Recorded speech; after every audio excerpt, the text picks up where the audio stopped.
Halo semuanya, selamat datang di channel YouTube Erika Chan. Hari ini aku kedatangan tamu spesial lagi, kedua kalinya, yaitu Kak Sani.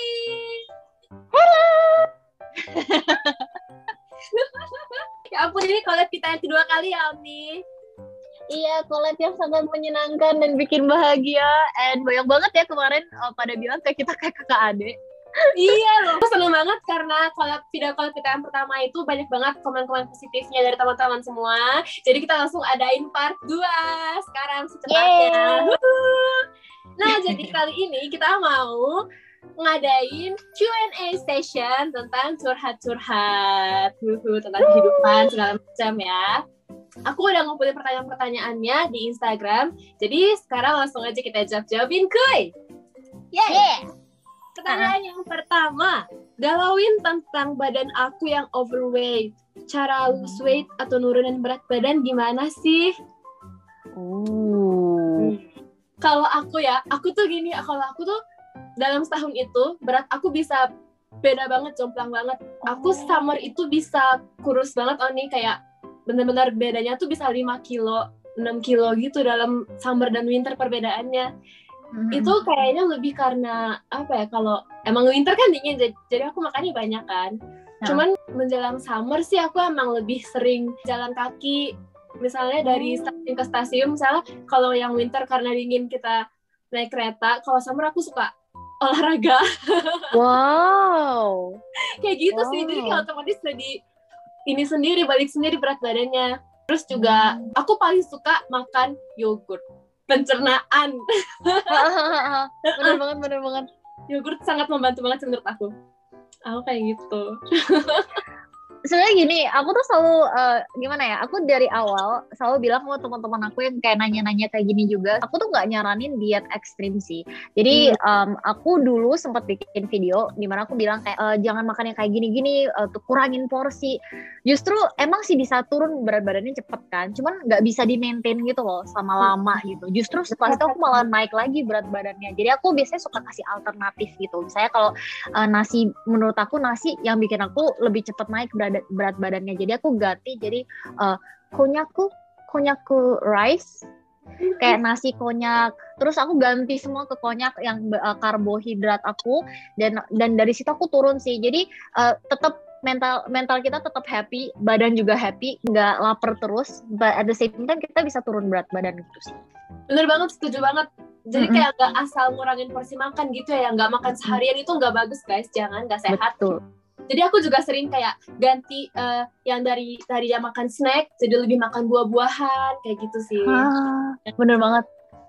Bisa diterapkan ya guys, cara aku dan Mami.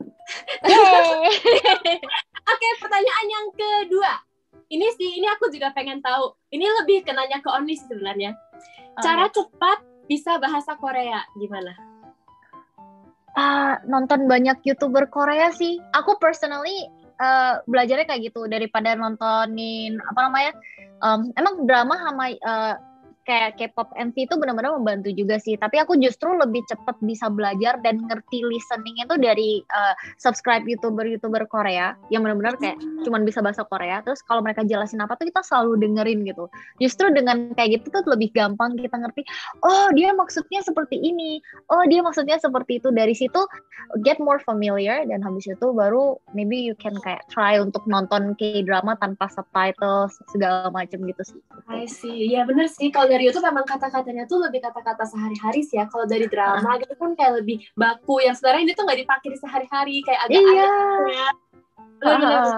Oke deh, kalau gitu aku sendiri juga bakal mulai lebih sering nonton YouTuber Korea, karena aku juga pengen belajar bahasa Korea. Kemudian pertanyaan nomor ketiga.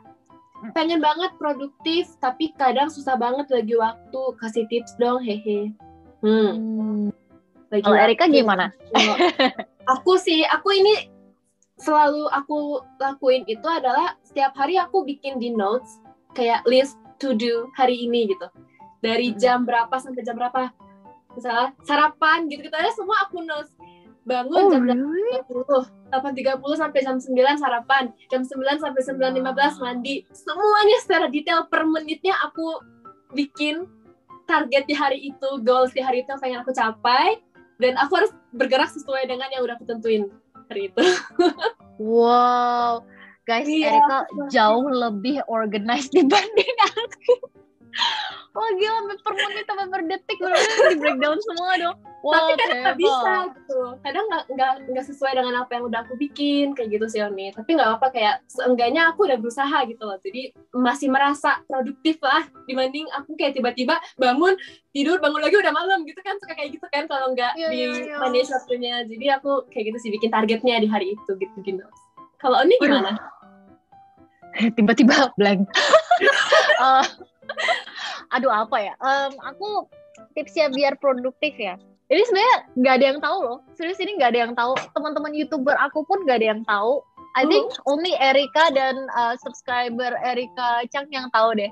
Aku tuh ada Excel sheet.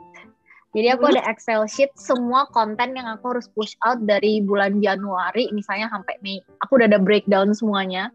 Dan aku biasanya kejar itu sih. Setiap hari aku kejar. Dan dari situ aku ada Google Calendar juga yang ada semua hari ini harus film ini, hari ini harus film ini, break, ngapain. Semuanya kayak big schedule aku masukin di situ. I wish I can be as detailed as you though, kayak bener-bener kayak per jam gitu. Tapi karena aku juga ada bisnis juga kan, jadi I made it more flexible gitu. Aku pengen niru deh, masa kalau ini kan dalam jangka yang lebih panjang gitu ya, dari sekarang atau bulan depannya lagi gitu. Kalau kan cuma hari itu, setiap hari, tapi detail gitu. Jadi perbedaannya itu sih. Tapi aku juga pengen belajar dari Erika juga sih, lebih kayak sedetail itu dalam satu hari, is more organized. I think we should learn from each other. Iya. Benar banget. Oke, next. Suka sama cewek 6 tahun lebih tua itu gimana? Hah? Maksudnya gimana? Nanya sama kita gimana? Iya, jadi berarti cowoknya itu lebih muda 6 tahun dibanding ceweknya. Hey, age is just a number, my friend. Benar banget. Sebenarnya kenapa enggak gitu? Sebenarnya masih banyak kok di luar sana yang perbedaan usianya lebih gede lagi gitu kan. 6 tahun mah masih oke. Mama aku 4 tahun lebih tua dibanding papa aku sih. Jadi kayak ya ketika papa aku kelas 6 SD, mama aku kelas 1 SMA. Bayangin aja kan kayak perbedaannya jauh banget kan. Tapi kalau udah dewasa mah itu biasa aja gitu, kayak 22 sama 28 gak beda jauh ya. Kalau aku sih jadi si Mas ini ya bodo amat aja lah ya gitu. Maksudnya kayak if you like the girl and if you love her dan dia juga sama feelingnya sama kamu, kenapa enggak gitu. Maksudnya ya siapa tahu sama mentalitasnya. Dan juga ada juga aku ketemu orang yang jauh lebih tua dari aku tapi acting still like a kid gitu. So at the end of the day age is just the number. Yang penting kalian apa sih namanya plug gitu. Gitu sih. Verify. Aduh tidak. Ajarin aku. Ayo kapan-kapan curhat sama Oni. Iya, kita harus curhat sih Oni. Yes. Oke, kemudian cara buat mantan nyesel gimana Kak?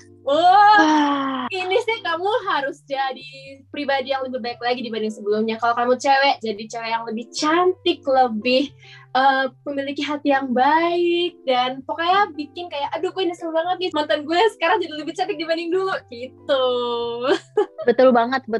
I agree 100% sama Erika. Dan juga aku mau nambahin, jadi gini, aku tuh selalu bilang sama subscriber aku juga, the biggest and the best revenge is being successful gitu. Jadi mau kamu cewek, mau kamu cowok, kalau kamu mau benar-benar bikin mantan kamu nyesel, motivasi diri kamu sendiri. Yang penting lu sukses, terus jadi orang, tapi sukses tapi jangan jadi orang sombong. Seperti yang kata Erika, jadi orang yang baik, a really good version of yourself gitu kan. Kalau kamu udah baik, terus sukses, orang-orang tuh bakal oh my god gitu kan, and then you're gonna really make your ex really regret, but in a good way. Make that as a motivation, jadiin hal yang positif ya.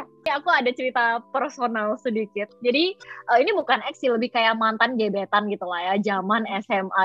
Tiba-tiba kayak curhat sendiri. Di Indonesia dong berarti? Iya di Indonesia. Jadi waktu aku SMP, aku tuh suka banget nih cerita sama kakak kelas ini gitu kan. Terus aku inget banget, aduh biasa lah ya Erika, zaman kita SD SMP gitu kan, zaman masih kayak kita masih jadul, masih belum berkembang gitu kan, belum glow up gitu kan. Terus aku inget banget, aku suka banget sama kakak kelas ini. Terus kita PDKT dan kita akhirnya jadian nih, ketemuan gitu, bukan jadian pacaran, ketemuan nih gitu kan. Terus pas aku udah mau ketemuan ini di mall, aku udah nyampe duluan. Terus si kakak kelas ini nanya, dia kelas 2 SMA, aku kelas 3 SMP gitu kalau nggak salah. Dia nanya, kamu pakai baju apa? Ya ampun, aku dulu nggak ngerti fashion gitu kan. Terus aku pakai sendal jepit gitu loh ke mall. Terus habis itu pakai celana, ya ampun jelek banget gitu kan. Terus aku polosnya aku bilang gitu loh guys, aku pakai ini gitu kan. Terus tiba-tiba, padahal dia udah bilang dia OTW guys, udah OTW ke mall gitu kan. Tiba-tiba dia bilang, sorry ya, aku harus pick up mama aku di airport. Hah? Kok tiba-tiba lu pick up mama lu ke airport gitu kan? Terus aku kayak, oh my god gitu. Akhirnya aku di stood up sama cowok di mall. Jadi dia itu nggak dateng gitu loh guys. Dan aku nunggu 1 jam di mall itu gitu kan. Nah aku masih inget banget nih ID Instagramnya si kakak kelas ini kan. Terus habis itu aku iseng-iseng kayak beberapa bulan yang lalu gitu, aku ngecek gitu berapa bulan, berapa tahun lupa. Terus habis itu aku cek, dia follow aku dong. It's so weird gitu loh. Oh why would you follow me gitu kan? So are you curious what I'm doing gitu kan? Jadi kayak that's why. Aduh, pengalamannya ada aja sih Oni. Iya, aduh tuh gara-gara sendal jepit tau, sering banget. Sendal jepit dong. Aduh. Oke, next ya. Temen belum bayar utang. Aduh. Wow, kita sensitif banget masuk ke finansial. Gimana caranya bilangnya gitu ya, supaya nggak menyinggung hati seseorang. Kalau jumlahnya nggak besar sih menurut aku, kalau aku pribadi gini sih, kalau misalnya yang dipinjam nggak terlalu besar, itu ya udah aku lupain aja gitu, maksudnya ya udahlah nggak apa-apa gitu. Cuman kalau misalnya besar ya yang dipinjam ya, itu kan ya harus dibalikin dong ya. Aku pasti aku bilang aja sih sejujurnya, tapi dengan kata-kata yang baik gitu, jangan yang lo balikin utang gue, lo belum balikin gitu, jangan kayak gitu. Lebih kayak waktu itu kamu minjemkan uang aku, kapan ya balikin, nggak buru-buru nggak apa-apa kok, yang penting dibalikin gitu. Yang penting inget gitu ya. Gitu. Tapi nggak usah buru-buru kok, nggak apa-apa gitu. Cuman ya aku bakal bilang sih langsung ke orangnya. Kalau Oni lihatnya tuh kayak dari tipe orangnya dulu gitu. Soalnya ada kayak I realize there are 2 types of people in this world. Orang yang benar-benar baik dan memang sudah ada niat untuk balikin duit. Dan maksudnya kayak they're really like a pure kind-hearted people yang nggak bakalan lupa sama hutangnya dan tahu lah gitu kan. Maksudnya kayak kita ada kayak pinjem gitu segala macam kan. Tapi ada juga orang yang pinjem tapi dia kayak lupa gitu loh. Terus kayak take it for granted.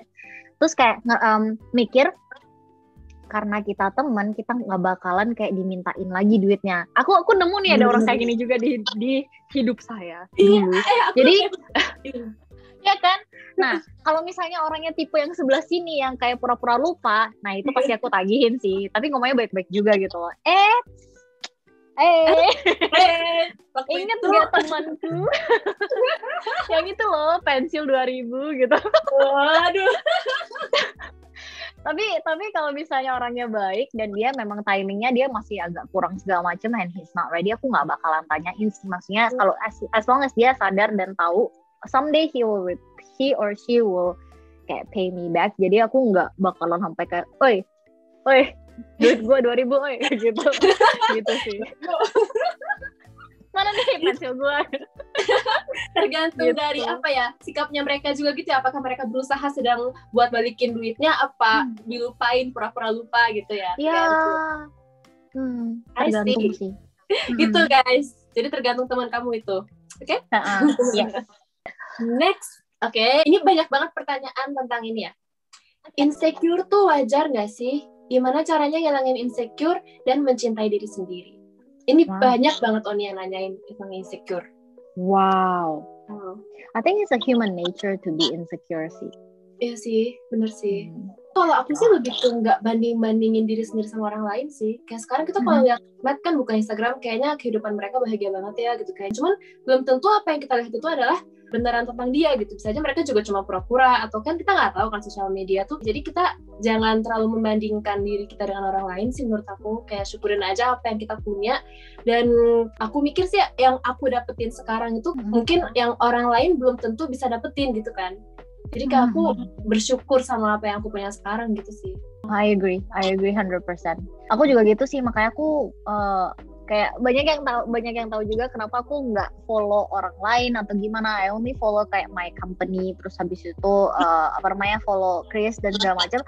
Itu sebenarnya orang-orang salah sangka gitu loh. Orang-orang selalu nanya DM aku, kenapa kamu nggak follow teman-teman kamu segala macam. This is actually a way for me.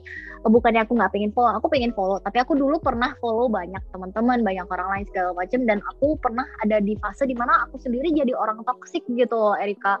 Suka iri sama orang, suka kayak nggak suka lihat orang lain sukses.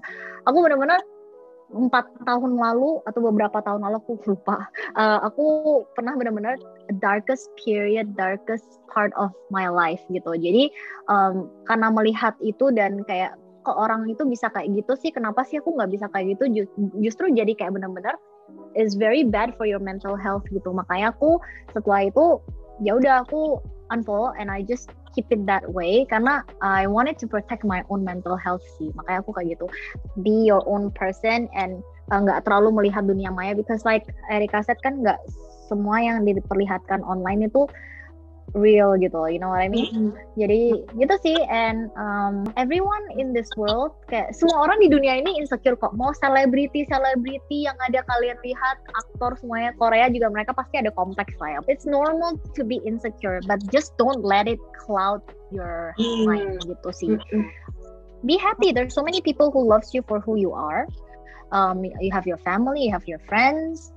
Keep those good ones yang positif, yang motivating around you gitu. Sebenarnya ini juga tergantung friend circle kita juga kan. Kalau misalnya friend circle kamu kurang sehat dan toxic dan selalu jelek-jelekin orang lain atau jelek-jelekin kamu in a passive aggressive way, you can also feel insecure. So it all depends juga sebenarnya gitu. Bener, jadi ya insecure tuh wajar gak sih? Itu jawabannya wajar guys. Ya, aku juga insecure kok. Ya, love myself aja lah ya. Yay, kata BTS, love yourself. Yeah. Next, mapan dulu apa nikah dulu? Kalau aku sih kayaknya mapan dulu sih, baru nikah. Soalnya kan nikah itu kan bakal apa ya? Hidup kan bukan cuma buat kita sendiri doang kan, berarti demi pasangan kita, nanti kalau udah punya anak-anak, demi anak-anak kita, keluarga kita gitu kan. Jadi kalau misalnya kitanya belum mapan, gimana caranya kita bisa ngehidupin mereka gitu. Lebih ke situ sih. Aku juga gitu sih, benar-benar aku pro mapan dulu sebelum nikah, karena ya you want to provide a really good life for your kids gitu kan. Tapi at the end of the day, aku ngerti banget untuk teman-teman yang circumstance-nya tuh berbeda gitu loh. Jadi kayak misalnya kalian senarionya ya harus nikah dulu atau gimana, kan bisa aja berbeda-beda situasi dan kondisi kan. Jadi I understand that and I respect that. Tapi me personally, aku juga sama Erika sih. Tapi ini juga tergantung timing kita ketemu jodoh juga kapan sih menurut aku. Iya. Misalkan kita udah mapan banget ya kan misalnya, tapi nggak ada jodohnya, gimana mau nikah? Iya, tapi nggak ada gitu loh. Kemana semua nih? Makanya sebenarnya ya apa ya, jalan hidup kan emang semua udah diatur sama Tuhan ya. Jadi kalau misalnya emang kita udah ketemu jodoh dan emang mungkin itu saatnya kalian buat nikah, kayak keluarga udah setujuin, udah memang merasa siap juga, itu nikah dulu juga nggak apa-apa sebenarnya menurut aku. Pokoknya semua tergantung sama timing sih menurut aku ya. Betul. Oke, kemudian cara tepat nanggepin orang yang seenaknya sama kita gimana ya? Kalau aku sih nggak usah ditanggepin. Kalau aku ya, kalau emang udah ada orang yang seenaknya sama kita, orang yang nggak menghargai orang lain, itu aku pribadi kurang suka ya. Jadi aku menjauh sih. Kalau misalnya udah merasa dia nggak cocok, dia orang yang nggak baik, nggak bagus, itu nggak deketin, menjauh aja.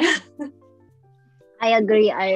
Ini bukan maksudnya kita harus munafik atau gimana, tapi kalau misalnya memang orang itu nggak cocok, nggak usah sampai kayak musuhan dan segala macem lah ya. Maksudnya kayak ya jaga jarak aja gitu. Maksudnya kayak ya you don't have to be friends, just like just keep a distance dan ya udah, maksudnya nggak usah kontak lagi atau gimana gitu loh.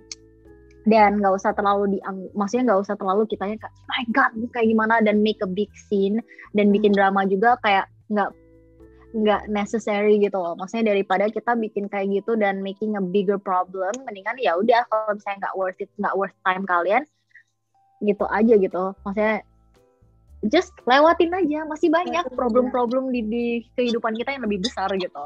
Gitu sih. Dan lalu lagi menurut aku kalau ada orang yang seenaknya sama kita jangan sampai menjadi orang seperti mereka gitu sih. Jangan karena mereka seenaknya sama kita juga seenaknya sama mereka gitu, jangan sih. Menurut aku mending nunjukin yang lebih baik gitu. Supaya mereka juga belajar dari kita gitu sih menurut aku. Jangan sampai ikut-ikutan pokoknya.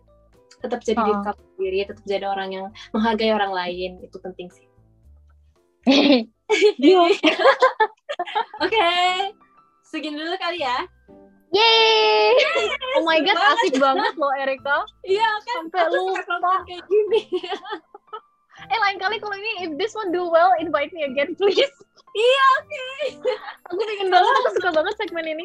Iya, konten kayak gini bisa interaksi sama penonton juga kan, kayak saling komunikasi gitu. Jadi aku suka banget. Lain kali yang selingkuh juga nggak apa-apa tuh, kayaknya lebih juicy tau nggak?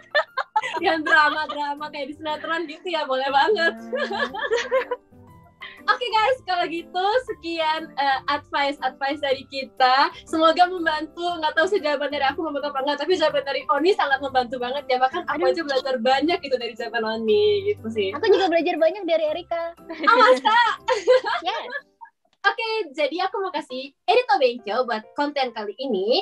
Jadi aku mau kasih tahu bahasa Jepangnya curhat. Apa itu?